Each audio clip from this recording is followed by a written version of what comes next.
트럼프가 미 대선에 당선이 되면서 국내 주식시장이 굉장히 약세를 띠고 있습니다. 사실 시장의 수급적인 측면을 봐도 그렇긴 하지만 아무래도 트럼프 행정부가 들어서면 우리나라 기업들 중에 피해를 받을 수 있는 기업들이 있다 보니까 이러한 투심은 더 위축되는 것 같아요.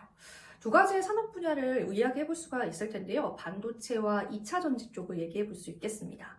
그런데 실제로 이 반도체와 2차 전지에 관해서는 지금 국내 기업들이 미국 정부에게 받고 있는 혜택들이 있다 보니까 아무래도 이 시장에서 그리고 산업적으로 피해가 예상되는 상황입니다.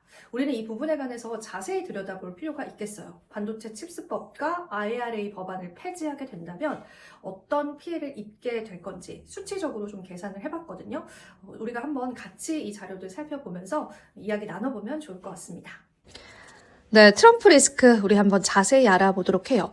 그 전에 여러분 그 소식 들으셨죠?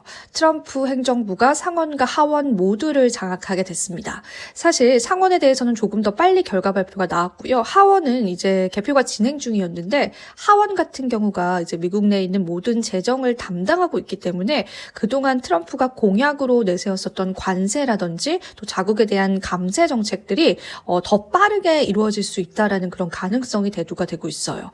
이게 파이낸셜 타임즈에서 실시간으로 제공 중인 개표 상황인데 여기 보시면 공화당이 218석을 차지했습니다. 자세히 보시면 218석이 승리다라고도 되어 있죠. 그래서 사실은 이 공화당이 상하원 모두를 장악함으로써 트럼프가 내세우려고 하는 그런 정책들에 브레이크가 없이 조금 빠르게 진전될 수 있을 것이다라는 가능성들 대두되고 있어요. 지도로 한번 살펴보시자면 각 주마다 얼마나 많은 의석수를 차지했는지를 알 수가 있어요. 특히나 이 펜실베니아주 같은 경우에는 우리가 또 대선 때는 경합주로 잘 알려져 있었던 곳이었잖아요. 이곳에서도 공화당 의원들이 많은 의석수를 차지했습니다. 이런 것만 대충 보시더라도 여러분들께서 굉장히 빨간색이 많구나라는 게 보이실 거예요. 그만큼 이번 상하원 모두 다 공화당이 승리를 했다라고 봐도 되겠습니다. 물론 공화당 내에서도 의견이 일치하는 건 아니기 때문에 조금 더 상황을 지켜봐야 하겠지만요. 그리고 오늘 이야기의 포인트죠. 과연 우리나라 기업들이 어떤 피해를 입게 될 것인지 한번 바로 살펴볼게요.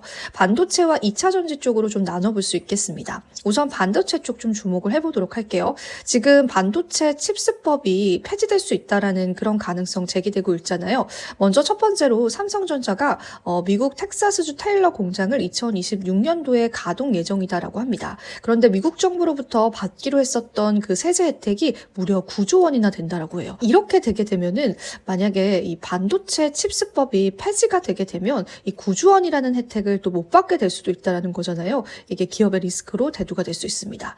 SK 하이닉스 쪽 한번 볼게요. SK 하이닉스 같은 경우에는 미국의 인디애나주의 웨스트라이엇 반도체 공장을 2028년도에 가동 예정이다라고 합니다. 그리고 받기로 한 세제 혜택이 6,200억 원이라고 해요. 삼성전자 대비해서 크진 않지만 그래도 결코 작은 금액이 아니잖아요. 그래서 이 부분들까지도 시장에서는 우려하고 있습니다. 그리고 최근에 가장 많은 우려감으로 제기되고 있는 게 바로 이 전기차 관련한 악재들이죠. 전기차 업체들도 미국에 굉장히 많은 공장을 증설했어요. 그러다 보니까 그 혜택들을 미국이 다시 걷어갈 수 있다는 가능성이 있습니다. 일단은 어떤 혜택을 현재 받고 있는지 볼게요. 전기차 한 대당 미국 내에서 보조금 1,000만 원 정도가 지원이 됩니다.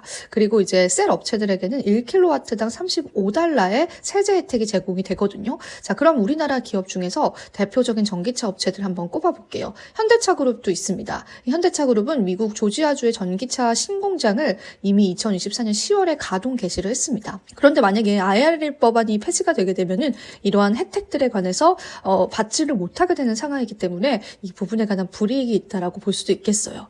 SK온도 볼게요. 미국 조지아주의 배터리 1, 2 공장을 현재 가동 중인데요. 특히나 SK온은 만약에 미국 정부에게 받는 세제 혜택이 없다면은 이 기업의 영업이익 자체가 적자로 더 큰 폭으로 변환이 될 수 있다라고 해요. 그래서 사실상 타격을 크게 입을 가능성이 있습니다. 삼성 SDI도 미국 스텔란티스 합작법에 휘인 배터리 공장을 2024년도 12월에 조기 가동하기로 했는데요. 이런 혜택들이 만약에 IRA 법안 폐지로 인해서 사라지게 된다면 역시나 불이익을 받게 됩니다. 마지막으로 LG 에너지 솔루션도 볼게요. 미시간주 홀랜드에 배터리 단독 공장이 있고요. 그리고 GM과의 합작법인 배터리 1, 2 공장도 현재 가동 중에 있습니다. 그렇기 때문에 IRA 법안은요, 이러한 LG 에너지 솔루션에게도 악재가 될 수 있다고 보시면 돼요.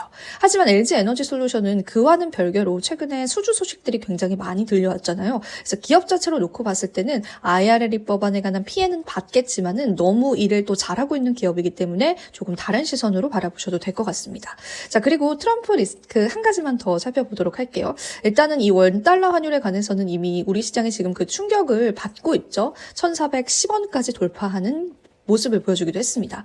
그리고 이 표 같은 경우에는요, 블룸버그에서 제시했던 그래프인데요. 어떤 거냐면 만약에 해리스와 트럼프 중에서 누가 당선이 되든 텍스 플랜에 관해서 만약에 그 해리스가 텍스 플랜을 잡게 되거나 트럼프가 텍스 플랜을 잡게 되거나 그 두 가지 경우의 수에서 미국의 국가 부채가 얼마나 늘어날 것인가를 예상하는 그러한 표입니다. 사실 미국은 지금도 국가 부채가 엄청나잖아요. 그런데 이 빨간색이 트럼프고 이 하늘색이 해리스입니다. 해리스 같은 경우에는 미국 GDP의 대략 한 130% 정도로 이제 국가 부채를 늘릴 것이다라고 예상되고 있고요. 트럼프는 그보다 훨씬 더 많은 수치입니다. 무려 150%가량의 국가 부채를 더욱더 늘릴 수 있다라는 가능성 제기가 되고 있죠. 내셔널 뎁트에 관해서는 지금 현재 미국 내에서도 굉장히 좀 심각한 문제로 여겨지고 있는 상황이기 때문에 트럼프 행정부가 들어섰을 때 계속되는 국가 부채가 늘어날 수가 있어요. 왜냐하면 사실 정부가 처음 출범할 때는 굉장히 많은 돈이 필요합니다. 여러 가지 설비 투자라든지 뭐 본인의 공약에 대한 그런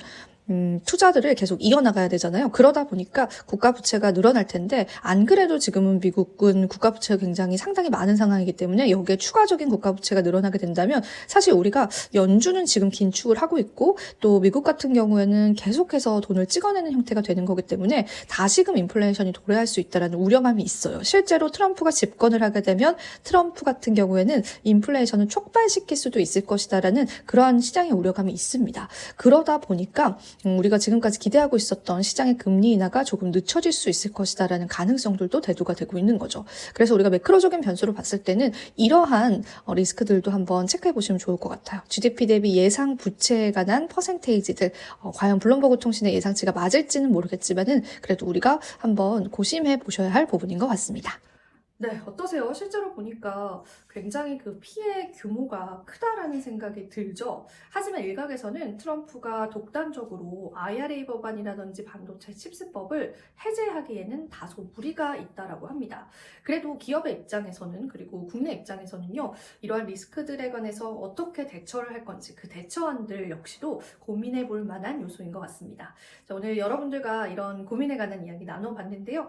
좋은 아이디어 있다면은 댓글로 남겨주시면 한번 저도 참고해 보도록 하겠습니다. 자, 오늘도 긴 시간 동안 영상 시청해 주셔서 감사드리고요. 저는 다음번에 더 좋은 소식들로 찾아뵙도록 하겠습니다.